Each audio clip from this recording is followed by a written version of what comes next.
Salmo 45. Rebosa mi corazón palabra buena.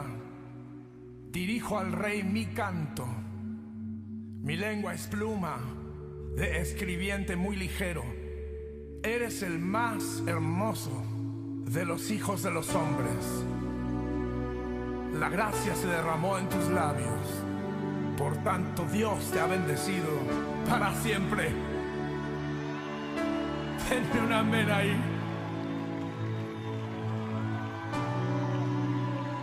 Oh, oh, oh.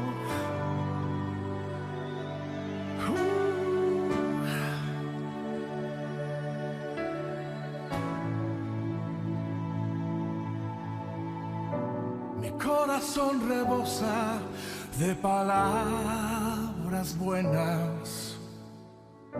Dedico a ti esta canción.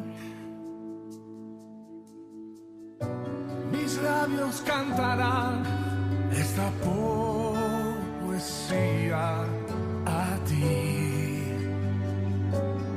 a ti. Mi corazón rebosa de palabras. ¿Me ayudan? Dedico a ti esta canción. Mis labios cantarán esta poesía a ti, a ti. Eres el más hermoso.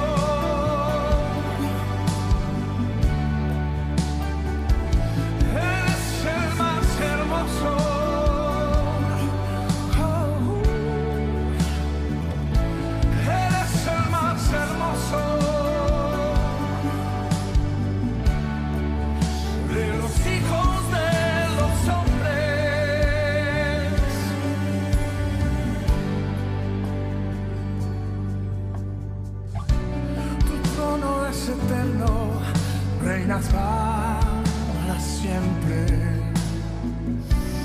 lleno de justicia y amor. El cetro de tu reino es el cetro eterno, oh Dios. Oh Dios, dilo fuerte, eres el más hermoso.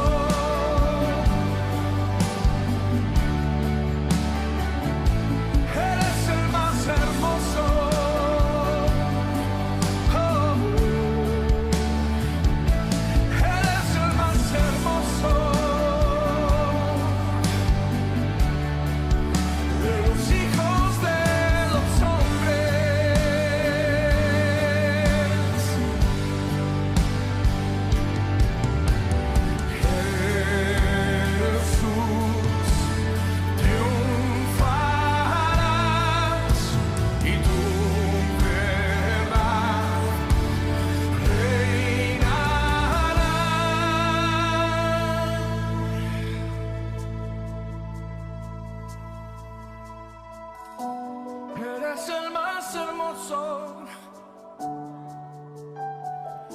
Eres el más hermoso.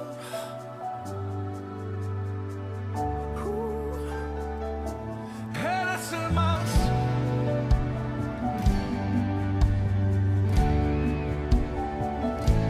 Eres el más hermoso.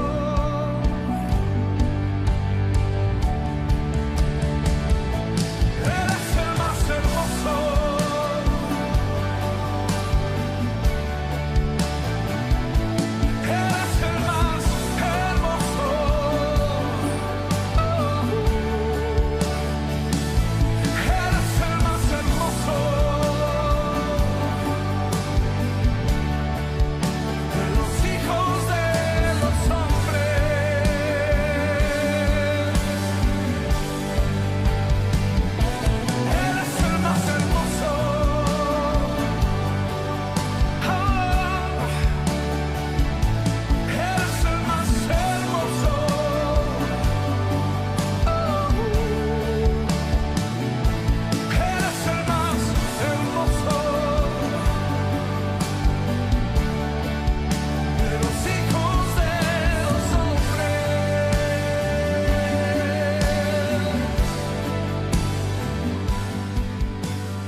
Muy buenas noches. Bueno, tenemos la oportunidad de encontrarnos nuevamente para abrir la Biblia juntos y todo el privilegio que eso significa. Vamos a ir al libro de los Salmos, como estamos estos días miércoles leyendo, y hoy nos toca ver juntos el Salmo 45. Salmo 45. Vamos a hacer una pequeña introducción antes de leer el Salmo, porque creo que va a ser mejor para poder aproximarnos al Salmo y leerlo teniendo todo esto en mente. Empezando por el título que aparece en las Biblias, lo primero que dice es al músico principal, lo cual se refiere a que, como ya venimos viendo en otros salmos, el salmo está dirigido a aquel que era principal dentro de los que oficiaban en el templo, en el culto.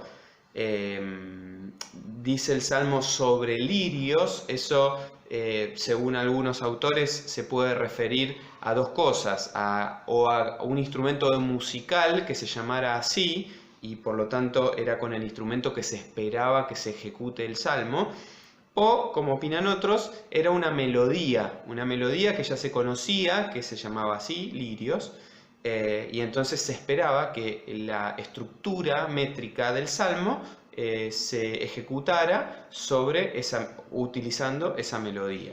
Puede ser cualquiera de las dos. Después se nos dice que es un masquil, y ya venimos viendo en otros salmos, ¿no?, que es un masquil, es un salmo con instrucción, digamos, para enseñanza, que viene a enseñarnos algo. Es de los hijos de Coré. Acá hay dos posibilidades. Según algunos es que fue, digamos, escrito por los hijos de Coré o para los hijos de Coré. Pero bueno, en definitiva, los hijos de Coré, aquella rama de los descendientes de Leví, que una de las familias, digamos, que oficiaba también en el culto del templo. Pero la última parte del título es lo que hace singular al Salmo. Dice acá, canción de amores. Canción de amores. Tal vez a alguno le llame la atención, y es que, en definitiva, el Salmo 45 es un salmo que está escrito en relación a unas bodas, las bodas del rey. Es lo que se conoce con una palabra un poco rara, es un epitalamio.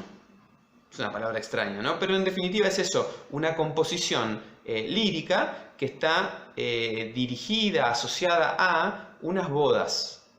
Unas bodas. La primera pregunta que nos surge, o que sería bueno que respondamos, y por eso estamos haciendo esta introducción antes de leer el Salmo, es, bueno, ¿bodas de quién? ¿A quién se refiere? Acá se dice bodas del rey. Bueno, ¿pero de qué rey?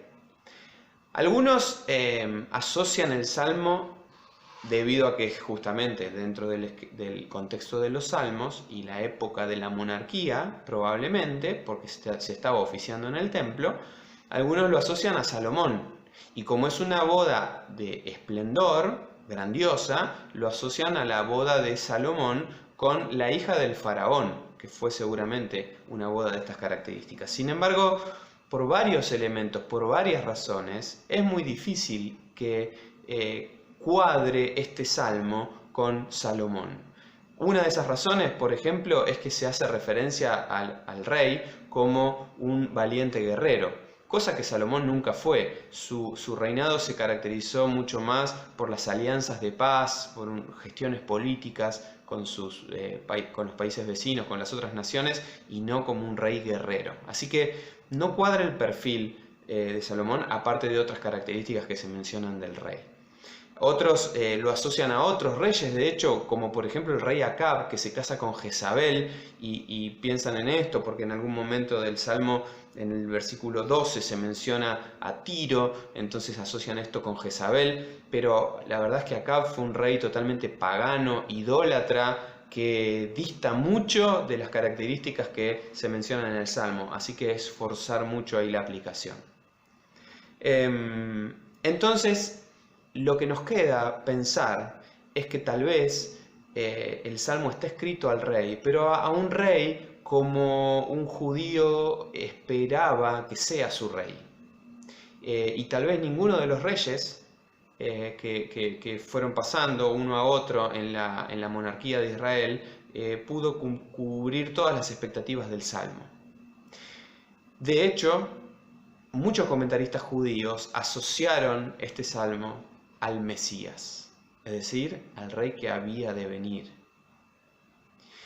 Y nosotros entendemos, específicamente hay una razón muy fuerte, que es que los versículos, hay un par de versículos en el Salmo que son mencionados de manera literal, directa, en el libro de Hebreos. Y el autor a los Hebreos aplica estos pasajes que en este Salmo se refieren a un rey, los aplica directamente a la persona del Señor Jesús, al Hijo. Cuando lo compara y lo dice, ninguno es como el Hijo. En esa comparación lo está comparando con los ángeles. Y dice, el Hijo es superior a todos. Por eso, cuando nos acercamos a este Salmo, nos terminamos dando cuenta que se está refiriendo en todas estas características a la persona del Señor Jesús. Es Él el que cubre todas las expectativas, todas las descripciones, todas las cualidades que presenta el Salmo. Y la unión de este Señor es justamente como nos muestra, y esto se echa a luz recién en el Nuevo Testamento, es la unión de Cristo con su iglesia. Ahí cobra sentido completo el Salmo. Hay un montón de elementos que desde ya, como el salmista va a presentar la escena de estas bodas, hay un montón de elementos, o algunos de los elementos, que no hace falta buscarle su aplicación espiritual o su aplicación en la unión de Cristo con la iglesia, al detalle. ¿Por qué? Porque se está hablando de una boda del rey y hay algunos elementos que no hace falta forzar. Pero sí nos vamos a dar cuenta, cuando lo recorramos juntos, que el Salmo se aplica a la persona del Señor. Así que nos damos cuenta que es un Salmo mesiánico. Nos damos cuenta de que es un salmo que nos presenta ya aquello que era un misterio en el Antiguo Testamento, la figura, la persona de la iglesia, un misterio que recién aparece en el Nuevo Testamento, pero ya en este salmo nos damos cuenta que con una sombra muy lejana todavía, poco nítida, aparecen estos elementos. Spurgeon, por ejemplo, comenta respecto de esto que estamos diciendo, que los ojos espirituales bien enfocados, dice él, ven a Cristo en este salmo. Así que estamos a punto de leer un salmo que va a llevar nuestros corazones, nuestros ojos a ver y pensar en la persona del Señor Jesús y su relación con la iglesia. Así que preparémonos, porque es un salmo muy especial. Dicho todo esto, leemos entonces el salmo y luego hacemos algunos comentarios. Salmo 45. Rebosa mi corazón palabra buena. Dirijo al rey mi canto. Mi lengua es pluma de escribiente muy ligero. Eres el más hermoso de los hijos de los hombres. La gracia se derramó en tus labios. Por tanto, Dios te ha bendecido para siempre. Ciñe tu espada sobre el muslo, oh valiente, con tu gloria y con tu majestad. En tu gloria sé prosperado, cabalga sobre palabra de verdad, de humildad y de justicia, y tu diestra te enseñará cosas terribles. Tus saetas agudas, con que caerán pueblos debajo de ti, penetrarán en el corazón de los enemigos del rey. Tu trono, oh Dios, es eterno y para siempre. Cetro de justicia es el cetro de tu reino. Has amado la justicia y aborrecido la maldad, por tanto te ungió Dios, el Dios tuyo, con óleo de alegría más que a tus compañeros. Mirra, áloe y casia exhalan todos tus vestidos. Desde palacios de marfil te recrean. Hijas de reyes están entre tus ilustres. Está la reina a tu diestra con oro de Ofir. Oye, hija, y mira, e inclina tu oído. Olvida tu pueblo y la casa de tu padre, y deseará el rey tu hermosura.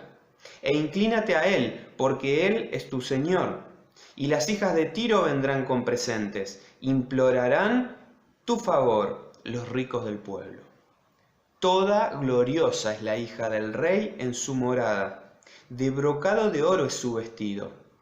Con vestidos bordados será llevada al rey, vírgenes irán en pos de ella, compañeras suyas serán traídas a ti. Serán traídas con alegría y gozo, entrarán en el palacio del rey. En lugar de tus padres serán tus hijos, a quienes harás príncipes en toda la tierra.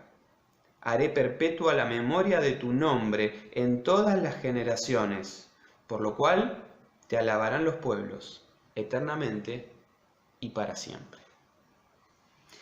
Un salmo diferente, como decíamos recién.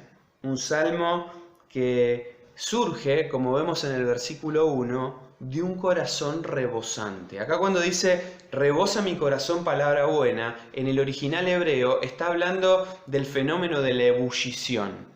Un corazón que desborda, un corazón que está en ebullición, un corazón que necesita manifestarse por lo completo que está. Algo que rebosa es algo que está completo y desborda. Bueno, ¿quién es ese? Bueno, es el que escribe. El que escribe dirigiendo su canto al rey, tiene su corazón lleno de gozo porque han llegado las bodas del rey. Y dice, mi lengua es pluma de escribiente muy ligero, como alguien que las palabras parece que van tan rápido que necesita ser muy rápido en su escritura porque tiene todo en mente, en su corazón, lo que quiere decir. Vale la pena una mención acá, ¿no? Lo primero es que el salmo anterior, los miércoles anteriores estuvimos pensando en el Salmo 42. Ahí se nos presentaba al salmista como alguien sediento. Al salmista como alguien que le habla a su alma y le dice, ¿por qué te abates dentro de mí? ¿Por qué está turbada mi alma? La situación que le tocaba atravesar al salmista seguramente no era fácil y por eso derrama su corazón delante de Dios. En este Salmo 45 nos encontramos con un estado totalmente distinto. Y lo primero que surge es pensar que puede haber distintos estados de ánimo, distintas situaciones en la vida y en ambos debemos acercarnos a Dios, como estamos. Pero lo segundo más fuerte que surge es que seguramente este salmista tiene un corazón desbordante porque está pensando, mirando y a punto de hablar acerca del rey. Y eso llena su corazón de tal manera que sus palabras brotan naturalmente. ¿No será así también con nosotros, pensando que nos estamos acercando y en nuestra mente está viniendo la persona del Señor Jesús? Cuando nuestro corazón piensa en Cristo, cuando nuestra mente se llena de Cristo, cuando nuestro ser está en la búsqueda de la comunión con Cristo, entonces nuestro corazón va a rebosar. No es que esté mal la otra situación de tener, de atravesar por momentos difíciles, por circunstancias de turbación. No es que estén mal esas situaciones, de hecho generan en nosotros muchas veces acercarnos a Dios. Pero la pregunta de aquel salmista diciendo ¿por qué te abates dentro de mí, alma mía? Tal vez encuentra su respuesta en este salmo al decir un corazón que piensa en el rey y que le canta al rey. Es un corazón que desborda palabras buenas. Y entonces en el versículo 2 en adelante empieza la descripción del esposo. El esposo que no es ni más ni menos que el rey. Y que, como hemos dicho, se aplica en su manera completa a la persona del Señor Jesús. Lo primero que dice el versículo 2, eres el más hermoso de los hijos de los hombres. La expresión hebrea es redundante. De los hermosos eres el más hermoso, una cosa así. Porque no existe, pareciera, una expresión sencilla o un adjetivo solo que describa la totalidad de la hermosura del rey. El que escribe se encuentra con tal dimensión de hermosura que dice, eres el más hermoso. Y cuando pensamos en el Señor Jesús, nos damos cuenta que su hermosura tiene un montón de dimensiones. Lejos está de pensarse en una hermosura física, sino que hay hermosura en su persona, en su carácter, en su mente, en sus enseñanzas. Por donde lo miremos, vendría a ser como un diamante que se va girando, que tiene un montón de aristas, y cada una de esas caras revelan hermosura, colores y cosas hermosas. Pero no se queda con lo que es la persona del rey, sino que dice, la gracia se derramó en tus labios. Es decir, no es solamente algo que posee como virtudes propias, sino que se perciben, se pueden escuchar, son audibles. Acá se aplica completamente aquello que dijo el Señor: de la abundancia del corazón habla la boca, una boca que se derrama en palabras de gracia hacia sus oyentes. Es proveniente de una persona que tiene tal hermosura como lo fue la persona del Señor Jesús. ¿De dónde tuvo todo esto? Dios te ha bendecido para siempre, le dice el salmista al Rey. Le decimos nosotros al Señor Jesús. Ahora, en el versículo 3 hace un cambio, un giro la expresión, y ya no se queda con una persona que pareciera de carácter gentil, manso, tranquilo, que lo es, tierno incluso al pensar en esa hermosura, sino que con la misma intensidad le dice: ciñe tu espada sobre el muslo, oh valiente. Está presentando a un rey que se apresta para la batalla, que no es pasivo frente a los enemigos, sino que se apronta, está listo. Esto de ceñir la espada significa tomar aquello necesario para ir a la batalla. Es una imagen de alguien realmente valiente, y así se lo describe: oh valiente.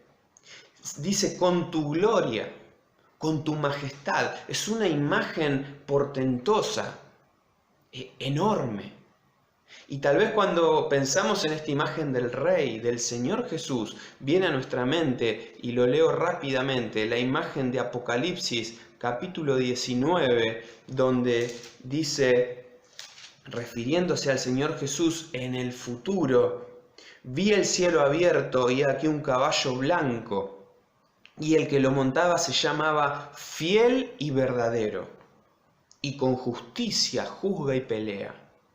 Sus ojos eran como llama de fuego, y había en su cabeza muchas diademas, y tenía un nombre escrito que ninguno conocía sino él mismo. Estaba vestido de una ropa teñida en sangre, y su nombre es el Verbo de Dios. Los cielos, los ejércitos celestiales, vestidos de lino finísimo, blanco y limpio, le seguían en caballos blancos. De su boca sale una espada aguda para herir con ella a las naciones, y él las regirá con vara de hierro, y él pisa el lagar del vino del furor y de la ira del Dios Todopoderoso. En su vestidura y en su muslo tiene escrito este nombre: Rey de Reyes y Señor de Señores. La imagen es la imagen de un rey majestuoso, majestuoso. Y continúa el versículo 4 diciendo: en tu gloria sé prosperado, cabalga, y fíjense, sobre palabra de verdad, de humildad y de justicia. Pareciera que, si bien es majestuoso y su potencia es indescriptible, los pilares de su reinado son estos: verdad, humildad y justicia. Hechos, elementos que se ven claramente en la persona del Señor Jesús. El versículo 5 dice: tus saetas agudas, y ahí se está refiriendo a todo el despliegue de armas que tiene el rey. No se limita a lo que él es como persona y a su bravura, sino que tiene un despliegue de armas tal, y un ejército viene con él de tal manera que la victoria es segura. No hay enemigo que se resista a su paso. La victoria es segura para él y para los suyos. El versículo 6 es aquella referencia que decíamos al libro de Hebreos. En Hebreos capítulo 1, versículos 8 y 9, el autor identifica a través de estos dos versículos la persona del Hijo, la persona del Señor Jesús. Y se refiere al Hijo con estas palabras: tu trono, oh Dios, es eterno y para siempre. Es el trono del Rey y se refiere a Él como la deidad. Ningún otro, sino solo el Señor Jesús, tiene el atributo de ser Dios, Dios mismo, la segunda persona de la Trinidad, con un trono eterno, para siempre, con un cetro, es decir, la figura de su autoridad de justicia. Su reino se rige por la justicia, se caracteriza por la justicia. Por eso el versículo 7 dice: has amado la justicia y has aborrecido la maldad. Dos cosas que parecen lo mismo pero no son lo mismo. Son complementarias y muestran la particularidad del Señor. Ama la justicia. Por un lado, procura la justicia, se deleita en lo que es justo. Pero no solamente eso, sino que aborrece la maldad. Eso le hace tener el carácter santo, único. Es el Dios 3 veces santo. Es ungido por Dios, dice el versículo 7. Y lo unge con óleo de alegría incluso. Eso significa la unción del rey. Era el encargo del rey, lo que le confería al rey su autoridad. Esta unción, con óleo, con aceite, viene de parte del mismo Dios. Y llama la atención que a aquel que fue llamado el varón de dolores, experimentado en quebranto, se refiere acá que fue ungido con aceite, con óleo de alegría. Y eso significa que en la persona del Señor se conjuga una vida realmente de alegría, según Dios, aún en medio de las contradicciones que tuvo que sufrir. El versículo 8 nos habla de mirra, de áloe, de casia que exhalan sus vestidos, todas hierbas aromáticas, y habla de un palacio de marfil. Todo esto nos habla del esplendor del rey. Es que cuando contemplamos al rey, se deslumbran nuestros ojos. Cuando contemplamos la persona y la grandeza del Señor, nuestro corazón rebosa.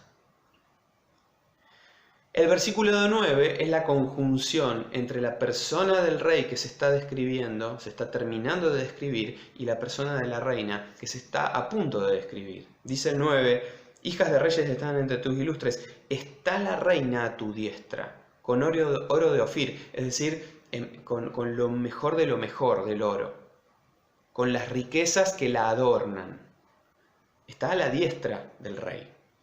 Y ahora el canto se dirige a ella, a la reina, y se le dice el versículo 10: oye, mira e inclina tu oído. Y fíjense lo primero que se le dice a la esposa, y cuando pensamos en la esposa nuestro pensamiento va a la iglesia: olvida tu pueblo y la casa de tu padre. Lo primero que se le dice es: olvida tu procedencia, porque ahora llegaste a donde realmente perteneces. Y la iglesia necesita continuamente despojarse, olvidarse de su pasado, no en el sentido de olvidarse de dónde vino, porque tenemos que tener presente de dónde fuimos rescatados. Pero la iglesia deja atrás el mundo, el pecado, la carne, lo que antes seguía, y aquella iglesia gloriosa que se está por convertir en esposa del rey decide abandonar aquello pasado. Dice el versículo 11: deseará el rey tu hermosura. En ese momento, cuando dejes atrás tu pasado, el rey va a desear, porque desea esa santidad, esa santificación. Inclínate a él, porque Él es tu Señor. Eso nos habla de la figura, la imagen de una reina sujeta a su rey, de una esposa sujeta a su esposo. Tal cual la concepción de Dios de la unión en el matrimonio. una esposa que se sujeta al esposo. ¿Por qué? Porque el esposo ama con tal dimensión a su esposa, entrega todo de tal manera por su esposa, que su esposa se sujeta a él por voluntad propia. Versículo 12 nos habla un poco de todas las provisiones que va a recibir la iglesia. No va a necesitar nada. Vendrán con presentes las hijas de Tiro, van a implorar favor los ricos trayendo también sus presentes. No va a necesitar nada de esa reina. El versículo 13 nos hace pensar en las características de esta reina y dice: toda gloriosa es la hija del rey, en su morada, de brocado de oro es su vestido. Tiene vestidos especiales, es hija del rey. No podemos pensar otra cosa cuando pensamos en Efesios capítulo 5, que fue el Señor Jesús, aquel que vino a rescatar a la iglesia, dio su vida por ella y la quiere presentar en los cielos como su esposa perfecta, inmaculada. No podemos pensar otra cosa que todas estas características de la iglesia, la esposa las ha recibido como un regalo de gracia y las disfruta. Los versículos 14 y 15 nos dicen: con vestidos bordados será llevada al rey, vírgenes irán en pos de ella, compañeras suyas serán traídas. Esto nos habla de cómo será esa presentación, y esa presentación será con total alegría. Apocalipsis 19 nos habla de: han llegado las bodas del Cordero, y llama a todos a estar alegres porque han llegado esas bodas. Judas en el capítulo 24, en aquella doxología final, nos dice: aquel que es poderoso de presentarlos con gran alegría.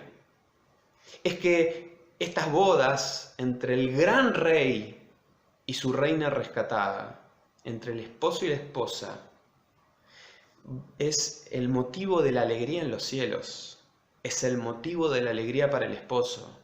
Y sin dudas, ya desde ahora, es el motivo de nuestra alegría aquí en la tierra, siendo parte de esa esposa, siendo parte de la iglesia. El versículo 16 nos habla de la perpetuidad que van a disfrutar los herederos, los que reciben los beneficios. En lugar de tus padres serán tus hijos, nos habla de esa perpetuidad, algo que continúa, algo que se traslada y se proyecta en el tiempo. Y esos se van a convertir en príncipes, van a disfrutar aquel reinado que se va a establecer.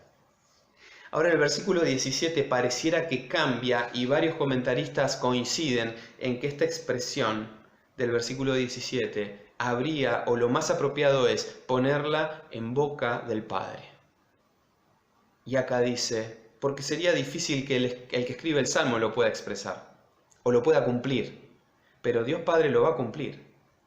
Y le dice: haré perpetua la memoria de tu nombre en todas las generaciones,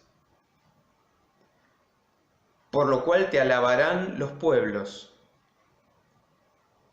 eternamente y para siempre. Y esas palabras nos hacen pensar en Filipenses capítulo 2. Y terminamos con esto. Luego de la humillación, del padecimiento, del sufrimiento y de la muerte de Jesucristo, a través de su resurrección, le dice el Padre, o dice la palabra de Dios respecto de lo que el Padre va a hacer, por lo cual Dios también le exaltó hasta lo sumo y le dio un nombre que es sobre todo nombre, para que en el nombre de Jesús se doble toda rodilla de los que están en los cielos, en la tierra y debajo de la tierra, y toda lengua confiese que Jesucristo es el Señor, para gloria de Dios Padre. Aquel gran nombre, aquella gran persona del Rey, será perpetua. Su reinado será perpetuo. Y lo más grandioso es que su relación con su esposa será perpetua. Y nosotros formamos parte de eso. Todos los hijos de Dios formamos parte de la iglesia que se convierte en la esposa del Señor. Y si esto nos llena nuestro corazón, deberíamos repasar nuevamente el Salmo y unirnos al corazón de este salmista que rebosa al pensar en el Rey. Ojalá, hermanos, podamos pensar, y este año sea un año de pensar, y este enero sea un enero de pensar en la persona del Señor Jesús, y que esa grandeza haga que nuestro corazón realmente rebose palabras buenas hacia Él. Dios nos bendiga.